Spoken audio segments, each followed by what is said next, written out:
My name's Matt, and I'm gonna share just a little bit of my story and my life. So I was born in Lancaster County, Pennsylvania.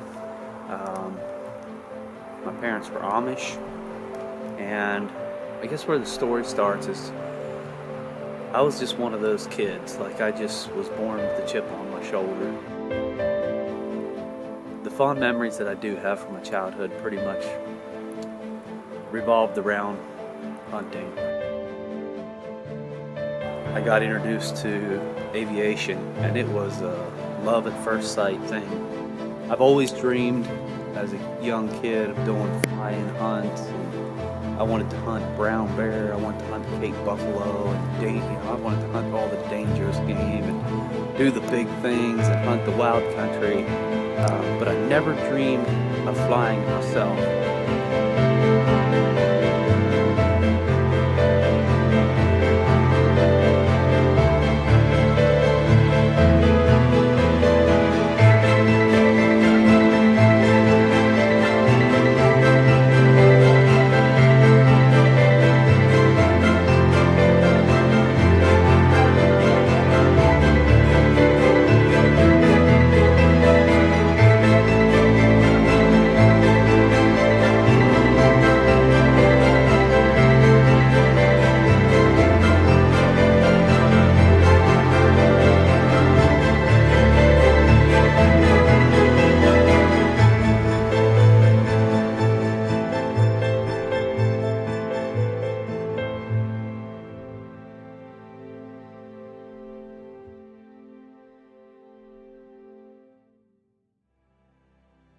All right, let's start at the beginning.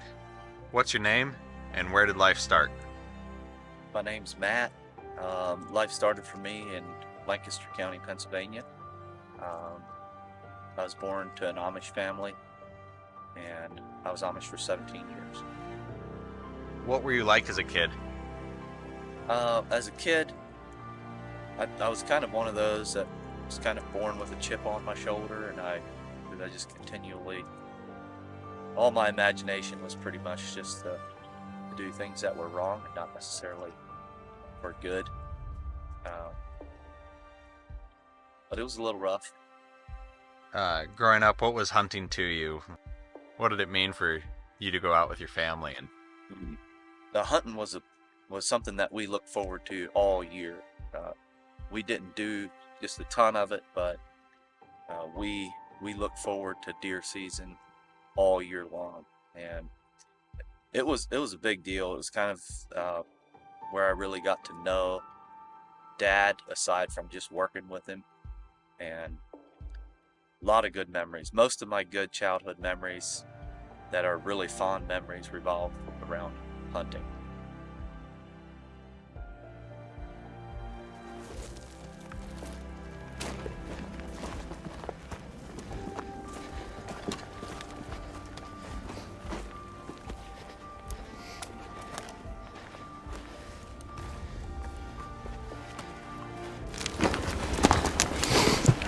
We found a buck. That's worth shooting, I think. We're gonna get a better look at him out of the sun. Got sun in our eyes right now. Exciting.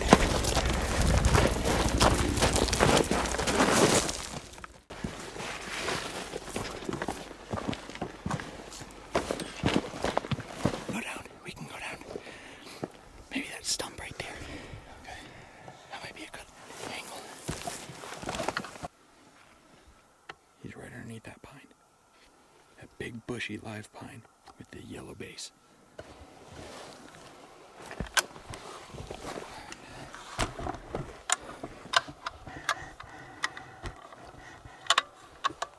I shoot, okay?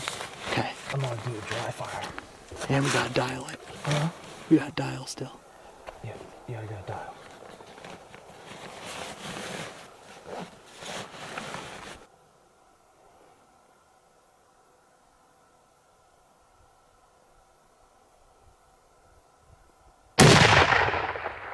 Dumped him! Dude, you dumped Yes, him! sir. Dude, Yes. awesome! Well done, dude. Awesome shot. He didn't twitch. He literally just thunk. I can't believe that just happened. I know it. What a roller coaster ride for that. Yeah. What was that mule deer hunt like for you? Were you hesitant at first about going backcountry flying? No, No. no. Fear is not necessarily something I deal with. Usually, it's more of a this'll work Yeah. type of thing. The flying hunt was just more than I could even almost comprehend. So it happened so fast. You know, we moved up here in January, and I met you guys, and then all of a sudden life went into fast forward. You know, and so by October, I was flying my own plane. And when I started flying, my mom asked me if I was going to give up hunting for flying, and I didn't really know what to tell her. So, but fortunately, you can do both. How did you first get introduced to flying? There was a mission aviation group that moved into the airport close to where we lived, and so that's how I got introduced to aviation. And so that was in 2015, but it was kind of a dream that I had to let die just because of finances and where we were at. We had 3 young kids. I really didn't have a long-term vision for what I was doing, so I just kind of gave it up. But that dream got revived when we moved up here. Like a hunt like that is awesome, regardless of how you do it. But to do it in your own airplane and to go to experience the wild country, like that's the wildest country I've ever. You know, it's the farthest back I've ever been. And just, even if you don't kill anything, the adventure and just to be able to enjoy that kind of country, it's so awesome. But being able to do that and then kill something too is just icing on the cake. So throughout my childhood, I had a good childhood, but I really didn't have an expectation for my life. Nothing good anyway, just exist basically. And as I got into my mid-teens, I ran to trouble. It didn't have to come looking for me. I was usually going to it.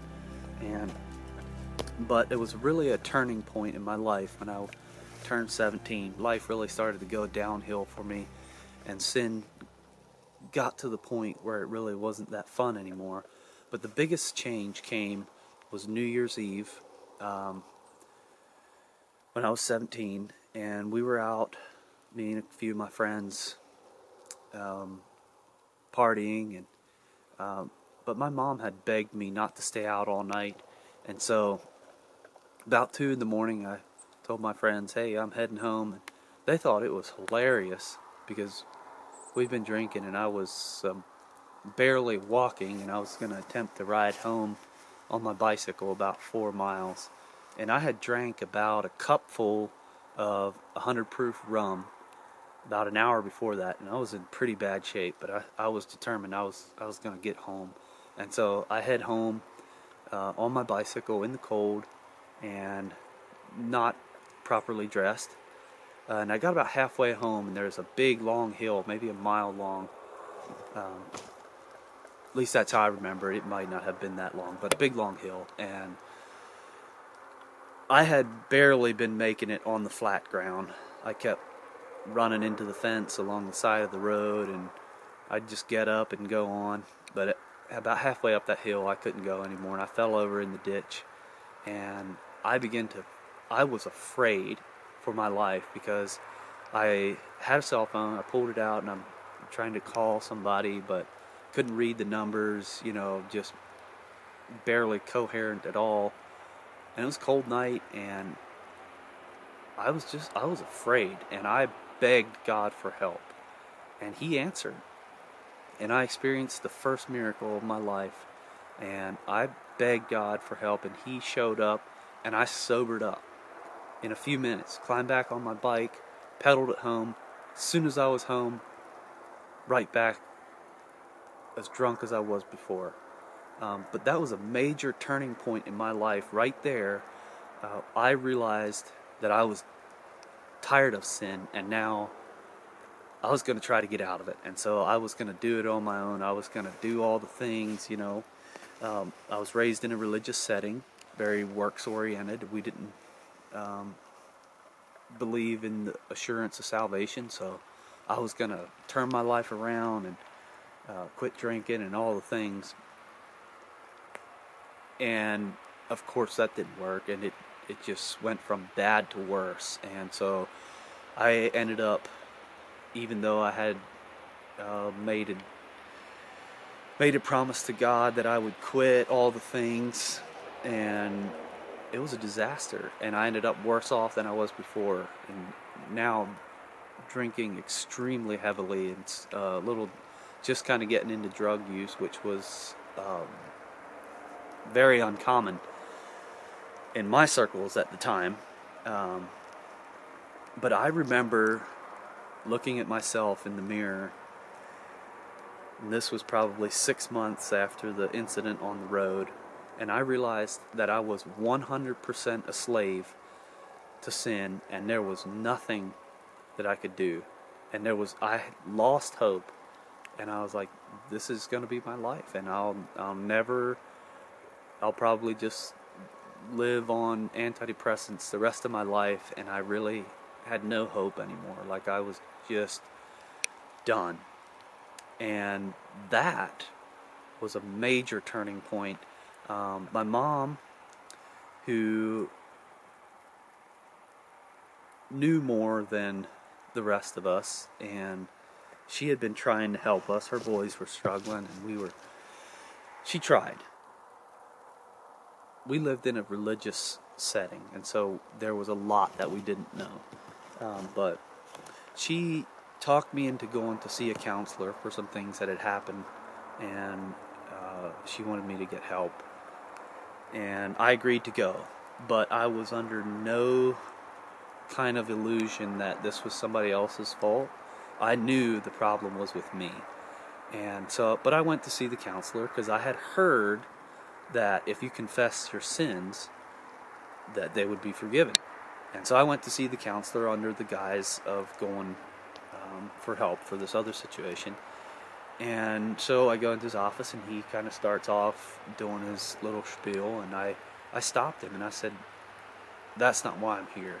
And I began to unload and just tell him all the dark secrets of my soul.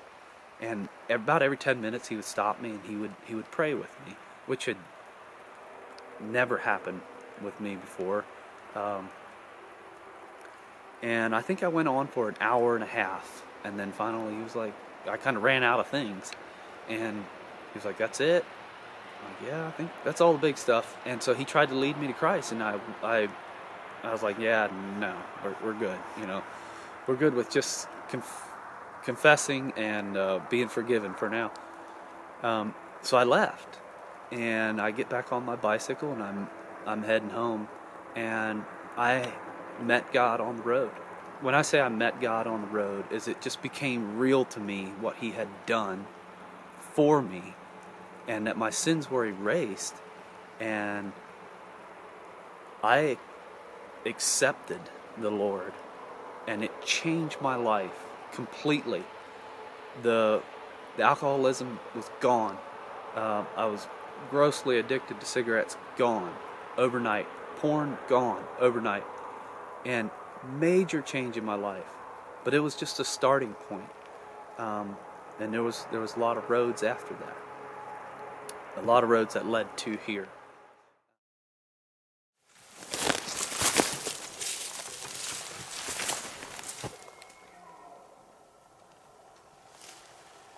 How far?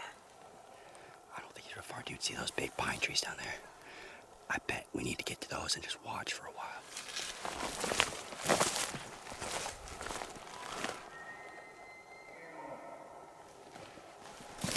I don't see him. He's gonna come right into his own straight ahead.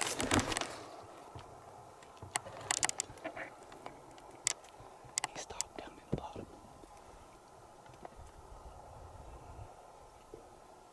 Oh, I see him. Right here.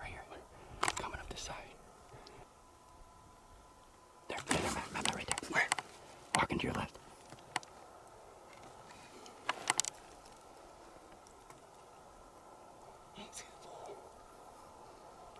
They're just walking out right there on that ridge, Matt. Where? That ridge over there.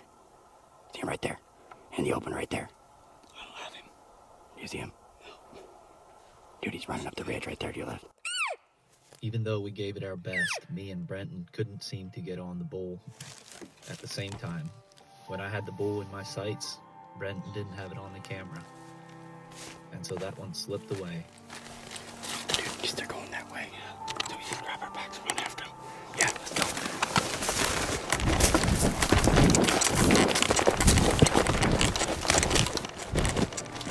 We chased after him in a vain attempt to run him down and get a shot when he rounds the hill. But the country was super steep and there was deadfall everywhere, and we couldn't catch up.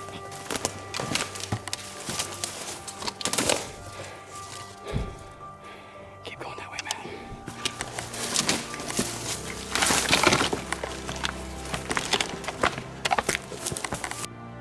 After hunting through the timber all day and not finding anything, we found a nice glassing point right before dark and glassed up a few cows. Decided that would be a good place to start in the morning.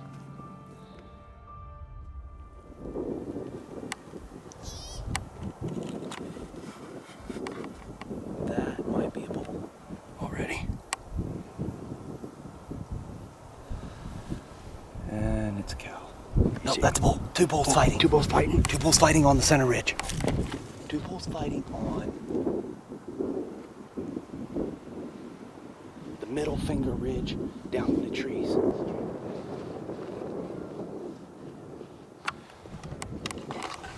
It's morning of day 2. We came down here to our glassing spot. Immediately glassed up a couple bulls down here on the ridge. We're going to drop down about 800 feet elevation and cross over. See if we can pull a double.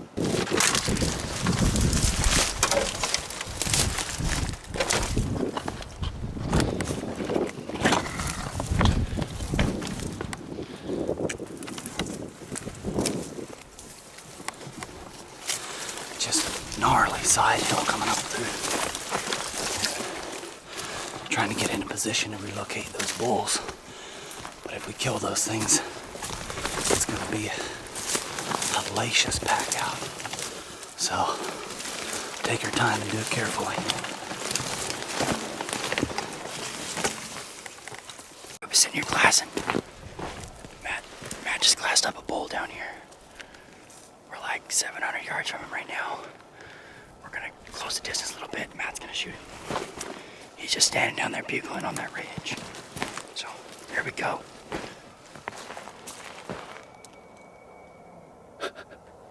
There's a bull. There's another bull. There's another bull past him, yeah. I'll bet that's the big one. He's going to get over the ridge.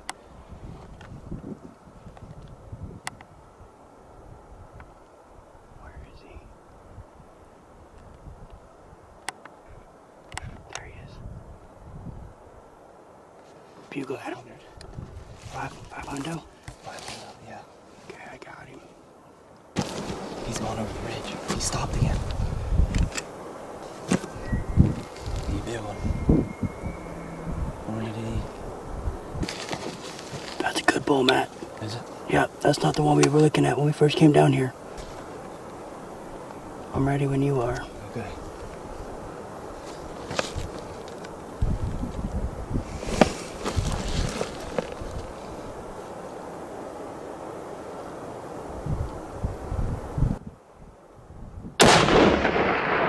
Hit him high, a little bit back. High. Hit him again, hit him again, hit him again, hit him again. He's going down. Yes! Yes! You smoked him, dude. Now, get back on it, just watch him, just to make sure, because He's down. yeah, he fell hard. Let's just watch for a minute. I've been in this situation before. You smoked him though, buddy. You got him good. Praise the Lord. We just killed a bull in an absolute hole. I mean, like, that's not even the top up there, and that's like 1,000 feet. That's like 2,000 feet. We're gonna be 3,000 feet below camp. Who cares? Who cares?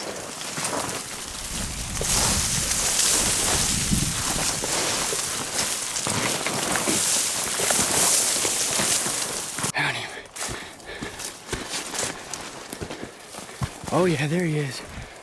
All powered up and up. Dude, that's a solid bull, Matt. That's a stud, buddy. One shot, 500 yards, dude. Smoked him. I know, what have we done?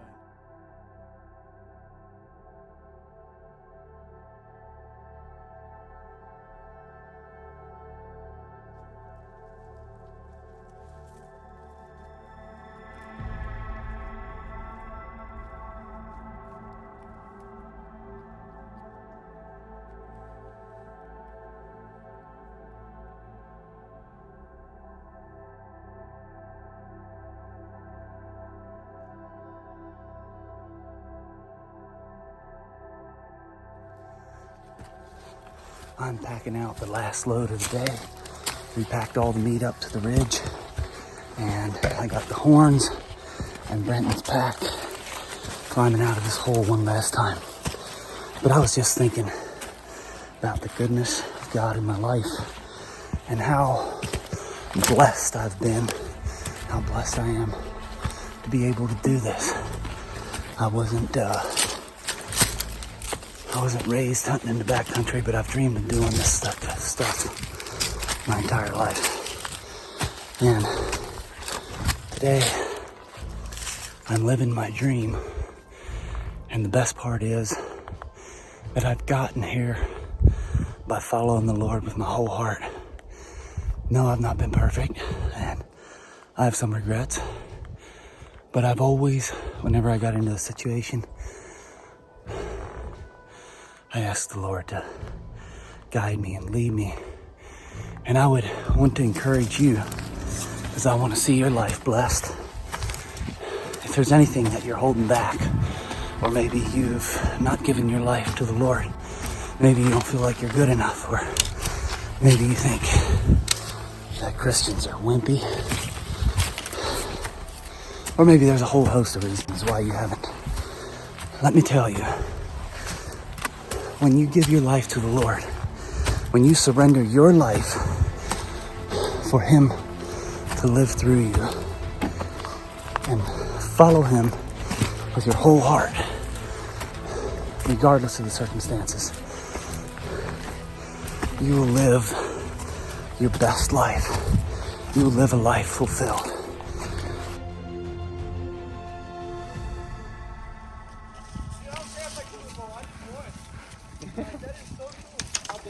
That's big!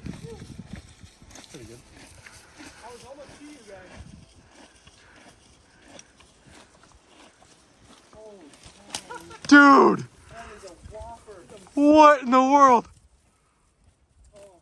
Hold on. Here, come out here. Everybody get out here.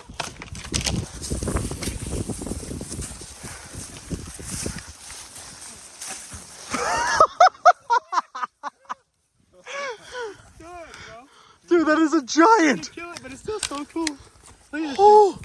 Look at him. Look at his front. That is. I was thanking God I was stupid for leaving stuff on the ridge, man. Looking back on who you were before, does it even feel like you anymore? Or is it just a completely distant person? It's almost like it was another life. But at the time, you know, you don't see all that the Lord has for you and what your life could be. The only thing you know is what you're giving up. And you look ahead and you're like, what's it going to look like? But I can't imagine what my life would look like if I hadn't. Yeah. What if I would have just kept plowing through on my own? What if I wouldn't have made that change? What would my life look like now?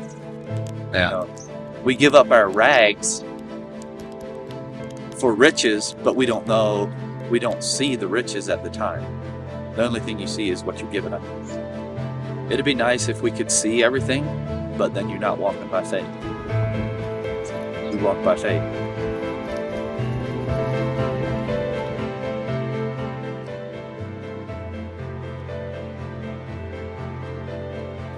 If you would like to know more about what a walk with Jesus looks like, head to our website, www.limitlesshunting.com, to request your free copy of The First Mile. It is a discipleship resource that we wrote that explains who Jesus is, what he did, why you need a relationship with him, and how to walk that out practically in your life.